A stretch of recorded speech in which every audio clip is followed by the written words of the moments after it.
What's going on, guys? Welcome back to RC Everyday. This has been a long time in the making. What was it? Not even a month ago, Team Associated was teasing that they had a new car, and you could kind of tell from the pictures it was a drift car.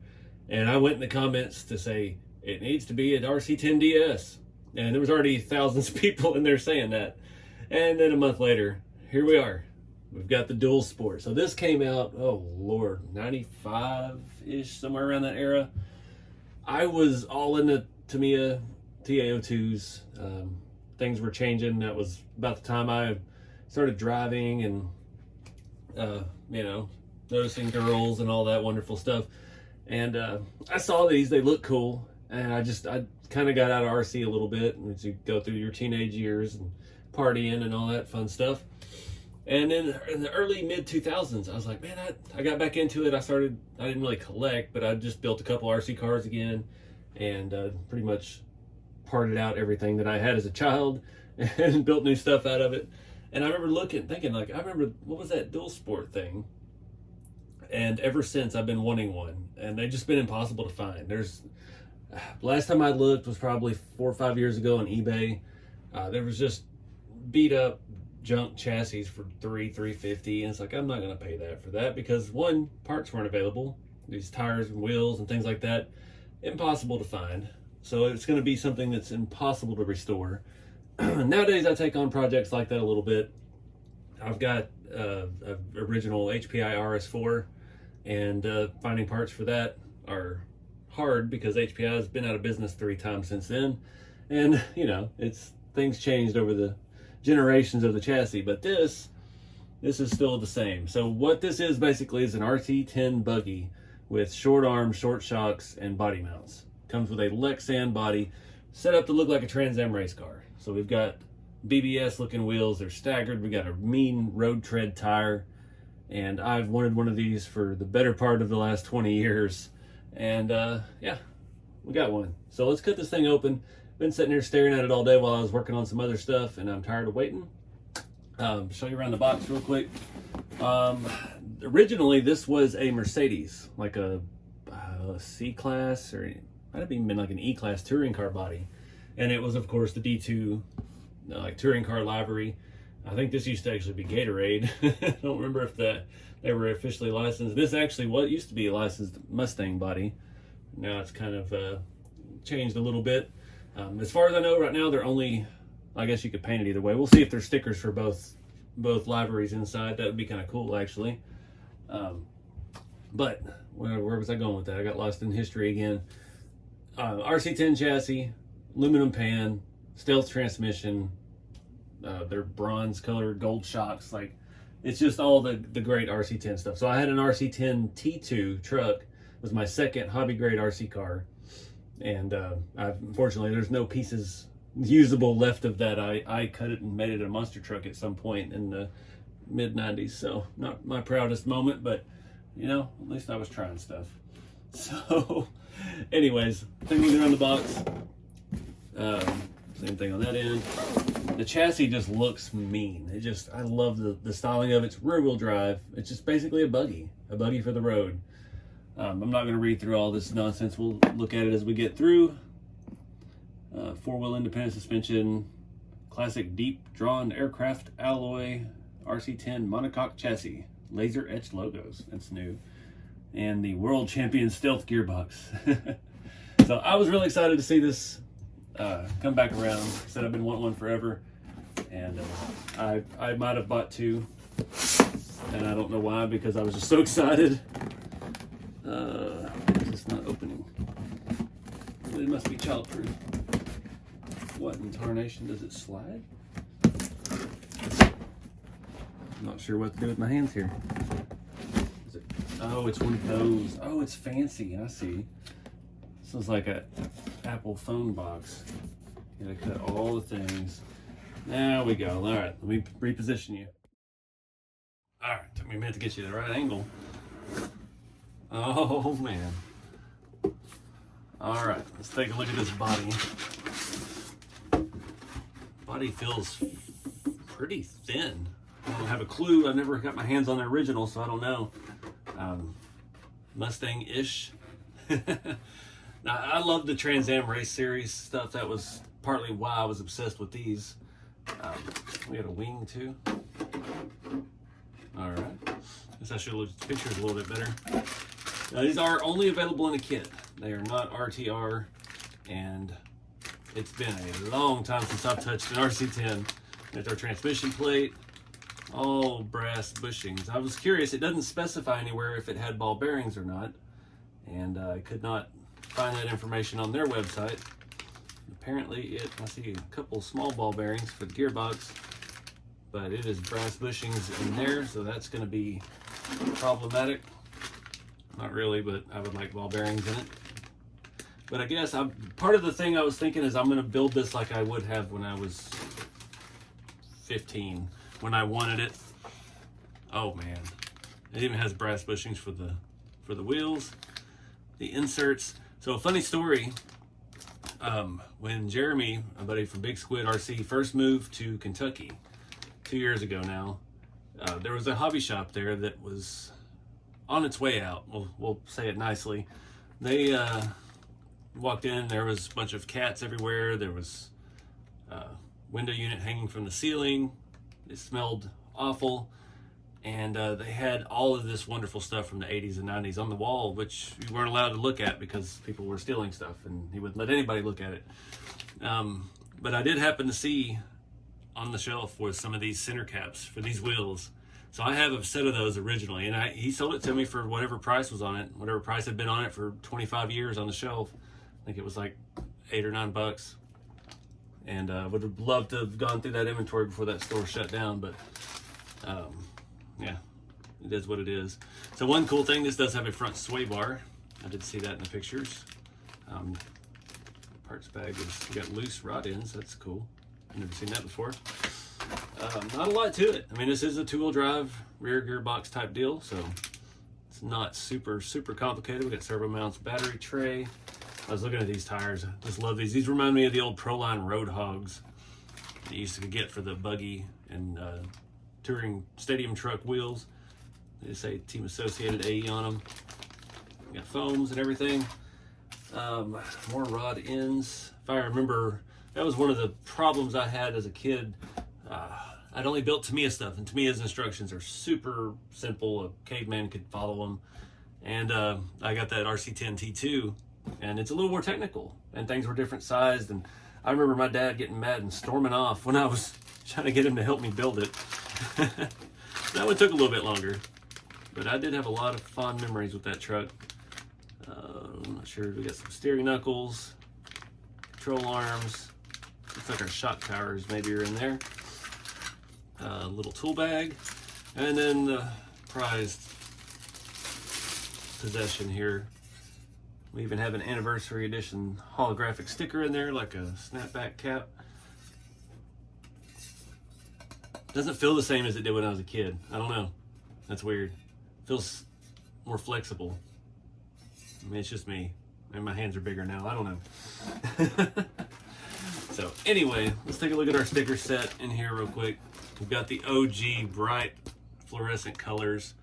Got our instruction book. I think there's only one set of stickers. We're gonna cut that open real quick and take a peek. I do see window masking, which is always nice because I am terrible at painting Lexan, and any help we can get is gonna be wonderful. So yeah, we just have the Dual Sport Gatorade bottle or logo. Anything back there? Nope, that's just the book. That's our window masks, and then we got a little AE booklet here with all their modern stuff, and the OG sticker seat. That's cool. These are pre-cut. That's nice. Nothing would make me madder as a kid because I didn't ever have good tools when I was first getting into this. Go get some stickers or like some Parma window sticker sheets, and you get home and they're not pre-cut, and I just didn't ever have the patience to cut nicely. So that's what comes in the box. I'm going to clear some of this off, and we're going to start looking at the instructions, seeing if this is something I really want to tackle right at this very moment. We're going to do it in this video regardless, but it's kind of late in the evening and I've been standing all day, so let's see how this goes. It even has like a familiar smell Like, I don't know what it is, if it's the type of plastic they use, if it's the Lexan, if it's the cardboard. It just smells like it did exactly when I opened mine in 1999, that T2 truck. It's the metal. Nope. It's gotta be the cardboard. All right, guys, we'll get started tonight. It took me 10 minutes just to open bag A, and then the first step is install something that's not in bag A. That was actually in bag G or H. I don't know, one of the other letters. T. No, I don't know which one it was in. It was in a different one. The dust covers, the little foam things that go on the ball ends, not really necessary, but it is what it is. But I've had to go and dig through the bins to find all of my standard tools, because this is all standard, no metric. Luckily, this old factory team combo kit has a lot of them in it, and I've got some very old Integy. It's a 5mm. This is a 3/32. So I think we're using here 1/16. So yeah, we're kicking it old school tonight. So anyways, I'm just gonna film this as I go. I'm not gonna talk. I'll put some music on and just try to chill. So follow along, and we'll see what other fun surprises we run across.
All right, I'm so glad to be almost done with this. We're not done because a lot of stuff isn't right.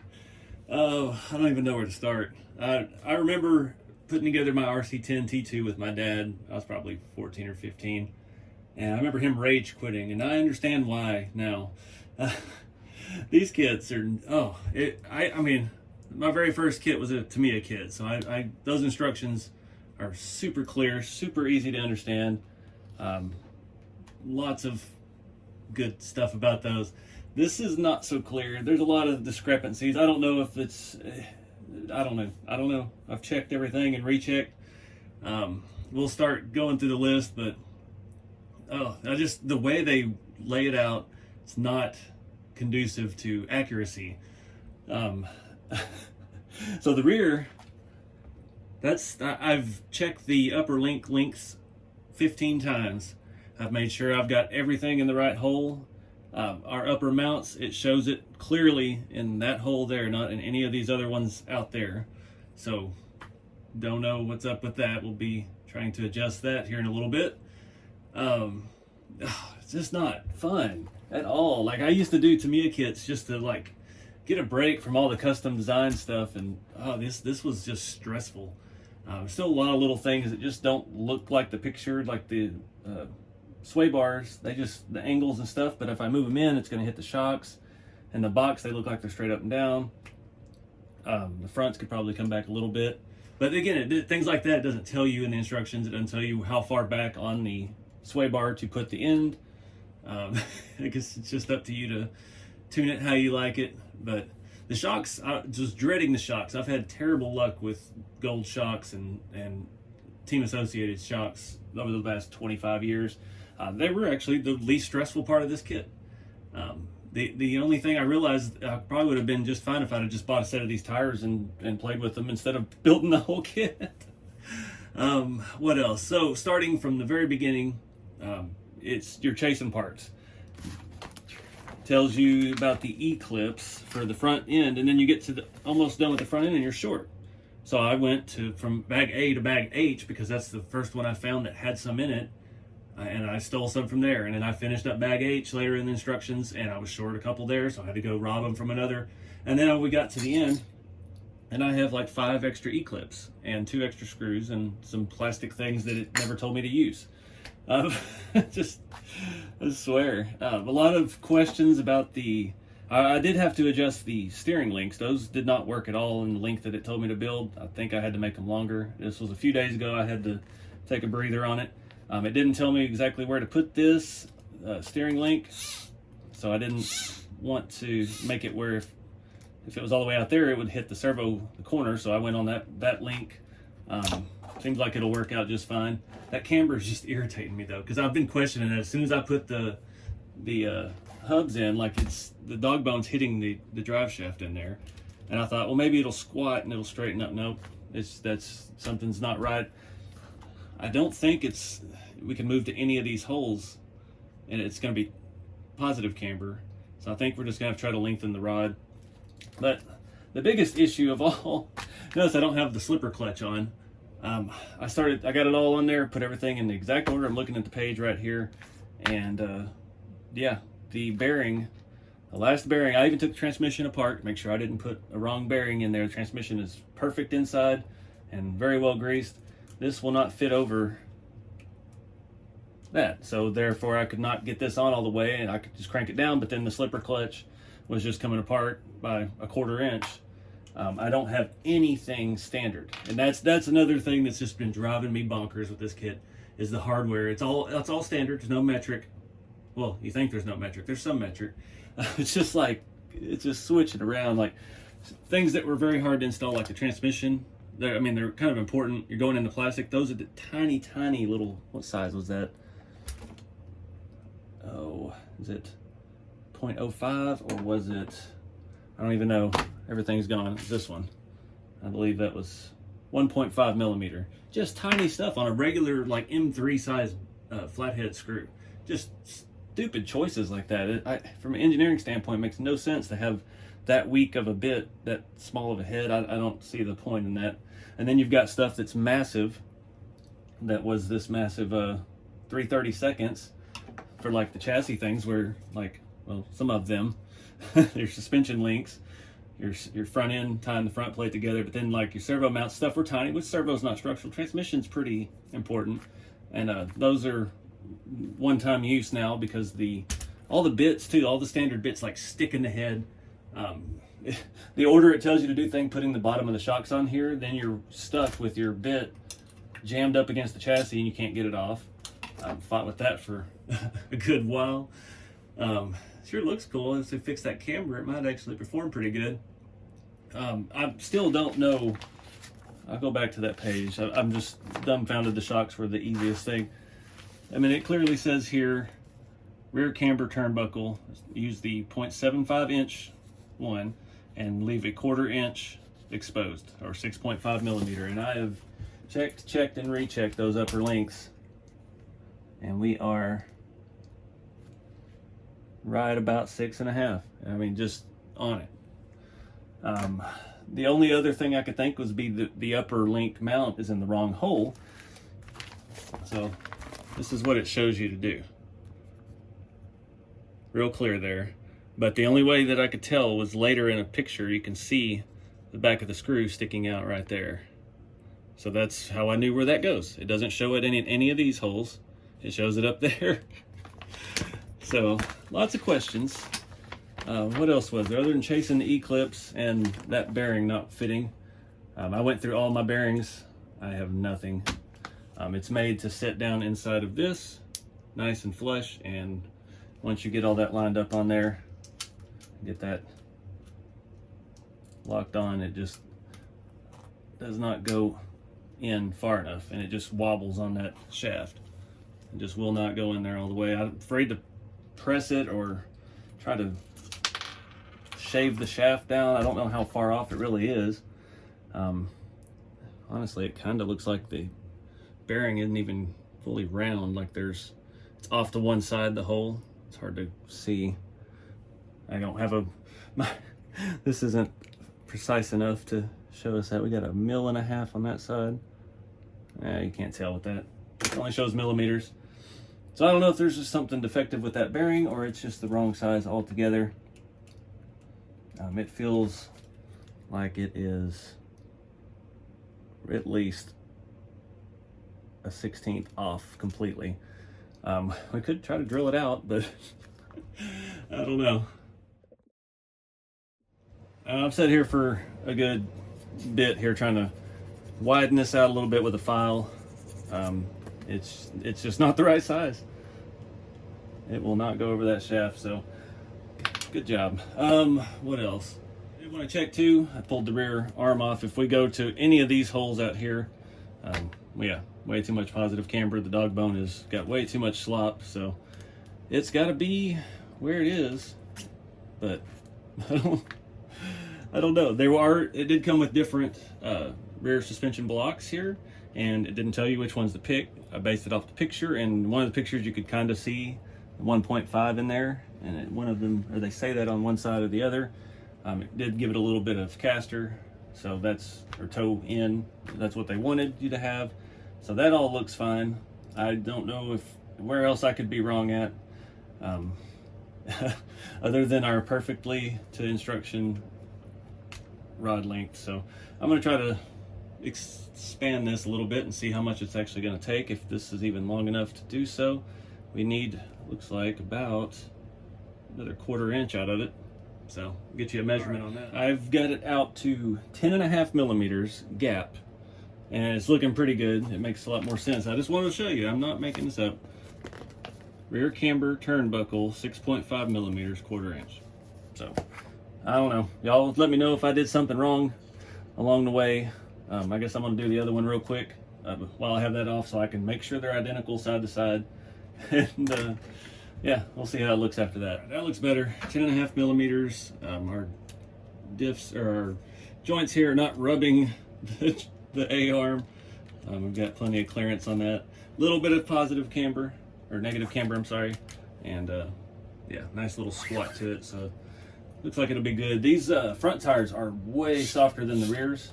It's kind of neat. They had a different foam in them as well. yeah, other than that, I was really hoping to drive this thing today. I just threw a cheap servo in it. I was kind of going about this like I would have built it when I was a kid.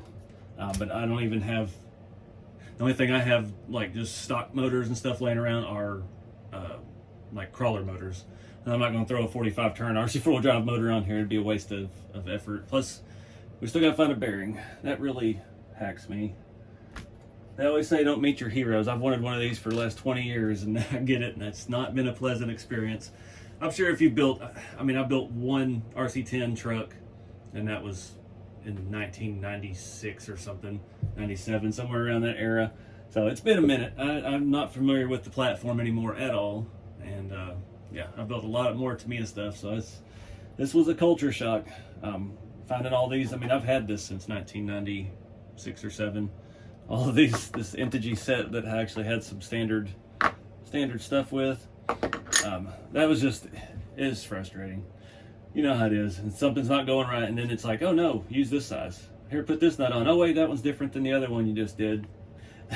And you don't have a driver for it because it's some obscure standard size that nobody uses anymore. You seem to get the 1/4-inch ratchet out. I was having good luck with the, what is this one? 1/4-inch, and the rear lug nuts 9mm worked. So there we are. So much for standard. One thing that really irked me, so our ball diff, of course I lost the ball for 45 minutes trying to put those in with the grease that comes with, and once I found it and I got it all in, you put that screw in. Well, that screw is the only screw in the entire kit that I could use one of my regular tools on, 2mm. I didn't know that. I tried everything else. I thought it was sitting there spinning. I'm like, this is taking forever. It started threading and it didn't go. And then I finally tried some metric stuff, and oh look, metric worked. It's like, just pick a size and stick with it. I mean, to me it did that, but unfortunately it was Phillips head, but you know, whatever. One size screw to rule them all, just about. Definitely sticking with metric. So it'd be a nightmare to convert one of these. But anyways, I'm gonna quit rambling. This video has been going on for like 2 weeks now. I'm ready to put this back in the box and forget about it for a little bit until I'm not mad at it, and then we can come back and yeah, figure out how we're gonna paint this body, find this bearing. That was one thing too. Somebody had talked to me in the comments when I first saw these were being re-released, and they asked if it had ball bearings on it. I figured for $350 it would at least have ball bearings. I couldn't find anything on the website about it at all. It didn't say bushings, it didn't say bearings, so I was like, well, I guess I'll wait and see. And it came with all the brass bushings. It's a little disappointing, but only because of the price. I mean, these came with that back in the day, so it was expected then, but yeah, for these days, I was hoping it had an upgrade. Oh, and one last confusing thing. The wheel center caps are all different. You have fronts and backs, and they all have the same part number. I guess the whole batch of 4 is one part number. So the back ones will fit on the front just fine, and then you get to the back and wonder for 10 minutes why it's not fitting until you pull out your vintage bag of them that you've had for a few years. You realize that some of them have a deep collar and some of them are flat. And I had somehow luckily put both flat ones on the front. They snapped right in. They get the one with the collar, the backs get the flat ones. Just FYI. The coloring is very different from the original ones. These are more, this looks like those bronze drift wheels that they put on something else. And these are definitely more of a less orange, I guess we'll call it. A little more gold, a little more brown almost. So, I don't know. I wasn't going to open this yet. This was a score at a hobby shop that is now out of business. I did not have a date on it, unfortunately. But yeah, just a neat thing I've had. I always wanted to try to piece one of these together, and I'm really glad I didn't, because I would have gotten frustrated not knowing all these parts that well, not knowing this chassis that well. So anyway, guys, I appreciate y'all watching. Hopefully this information will save some of you a little headache when you're putting yours together. Yeah, I mean, I'm not meaning to complain or anything, but it's kind of a headache, so it is what it is. Hopefully we get this thing out and running eventually, and get the body painted and do something cool with it. But I appreciate y'all watching. Keep it scale, guys, and I'll see you next time.